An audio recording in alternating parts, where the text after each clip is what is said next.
Hello fellow gamers and crafters, Tokrak here again with the next episode on my crafting channel, and today I'm going to show you how to populate your dungeon with some minis. Let's start.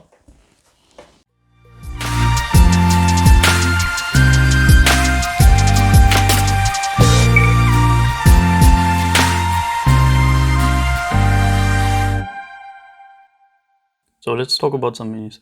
Obviously you have the commercial ones that you can buy. I mean, they're good looking, they have decent amount of details, but you see my painting skills are limited. This is basically the best I could do.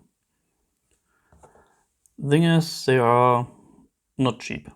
They're kind of expensive, and I recommend you only get them for your main characters, the ones you keep using over and over again, because otherwise it's not like a Warhammer 40k army or something like this that you build up, where you end up having a whole army and you build it up bits by bits. You either use them all the time or you use them one time. That's the thing with the minis in our game.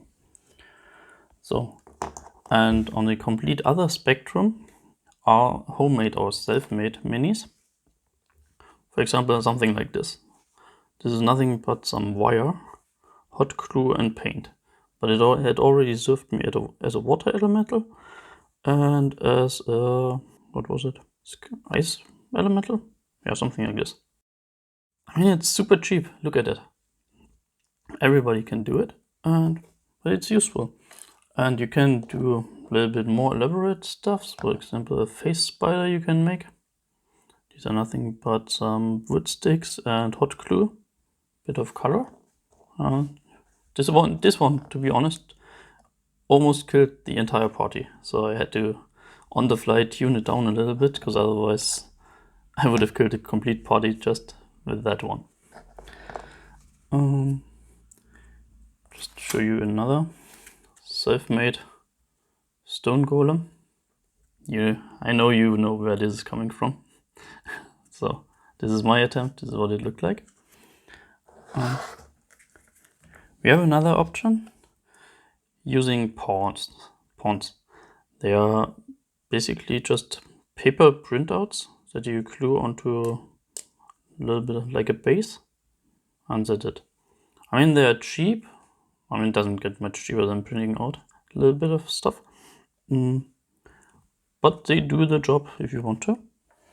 Another option is Lego. Lego figures.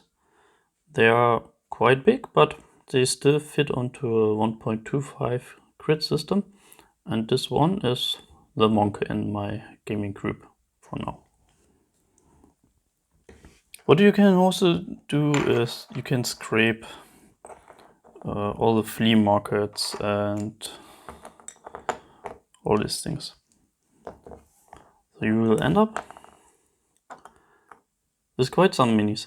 So some of them might come from a Kinder Surprise egg or from other stuff that you collect. And this is a nice pirate captain. This is something scary.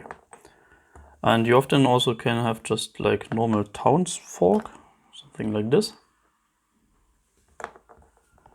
Or you end up with a witch and a magician.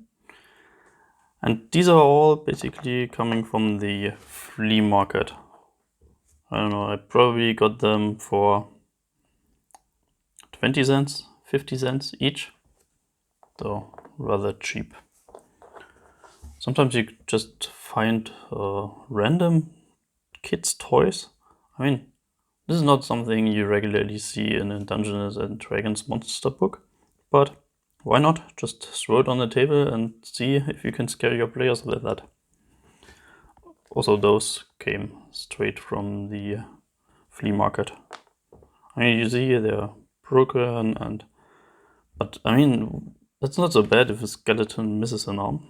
I mean, it just adds to the flavor. Sometimes you find stuff that's from the movies, but to be honest, like such a monster is quite big, and it looks cartoonish for sure. But if you put it in front of your players, they anyway have to deal with it if they want it or not. So this can get tricky for them to deal with. You also find often animals that you can use as companions or just to add some flavor to it. Unfortunately, I find that most of the animals are very big. If you compare them to a normal figure, or let's say even to a commercial figure, this is like one gigantic cheetah. So you have to be a little bit careful that you can fit them on your grid. The next thing that you're going to find are some action figures like hero clicks and other figures. And sometimes you can use them right away. Most often I find they are not so useful for my games, but you can upcycle them. For example, I turned this flying creature into a nice bronze statue, and others I turned also into statues. So this is always an option. With upcycle, another one here. Check this beast out. This also came from the flea market. It's a commercially available toy from, I forgot which company it was made from. Okay, the sword is a bit flimsy, it's coming off. But I got this for €2 or €3. And it's an absolute beast when you put that on the gaming table. What I wanted to say is upcycling, yeah. So find yourself a cheap miniature. For example, €1.50 dragon that was. It was like cartoonish red, and all I did was spray it black, and then I started painting it to the best of my abilities. I'm sure there are way better mini painters out there who would criticize all of my painting skills. I mean, for real, why not? But I did what I could, and it's certainly scary. It's very big, and I decided not to base it. You could base it, but I don't think there's much gain from it. So €1.50 for gigantic dragon mini. Very nice. Sometimes you end up with something like this, and this I want to cover a little bit in a little bit more detail. These are Skylander figures from Blizzard Activision. They have their games. Very basically, it's like a collection game where they are used like Pokemons. And this is certainly very big for your gaming table, so this can only be giant sized. And all of them are very cartoonish.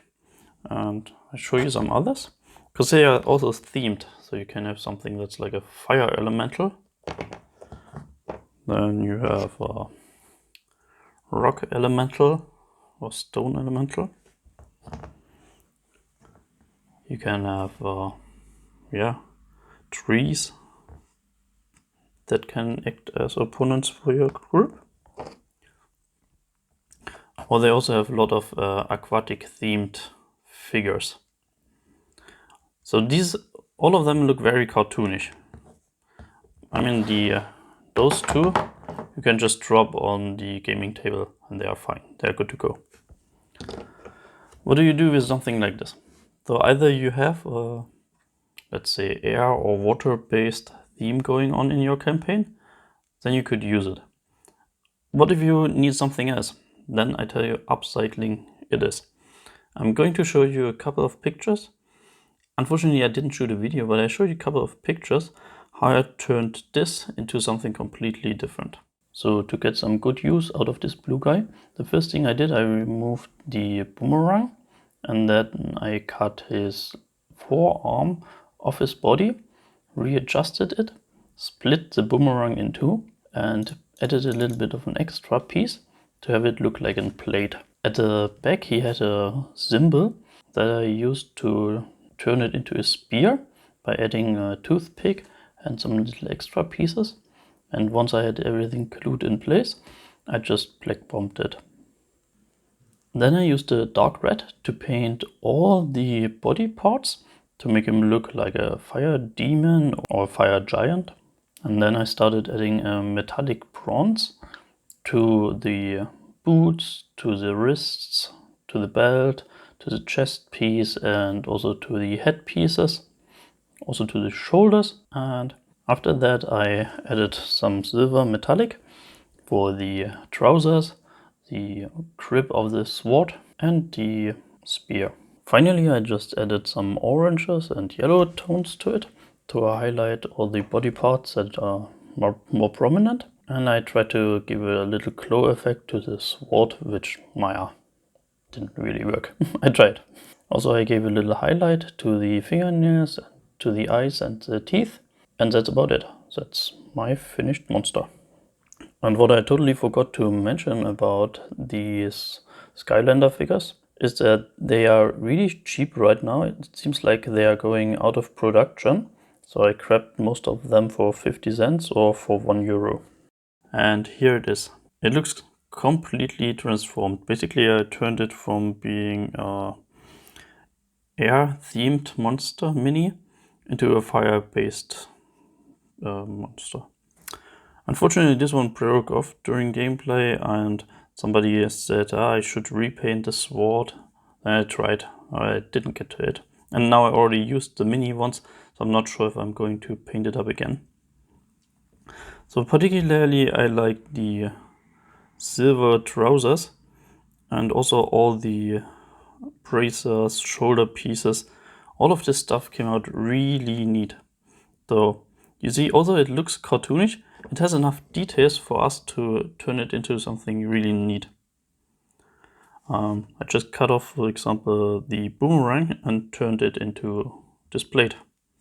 You have to work a little bit, sometimes it's tricky to cut, but with a little bit of dedication you can turn the cartoonish minis into less cartoonish and differently themed minis that will fit your campaign. So I hope you like this.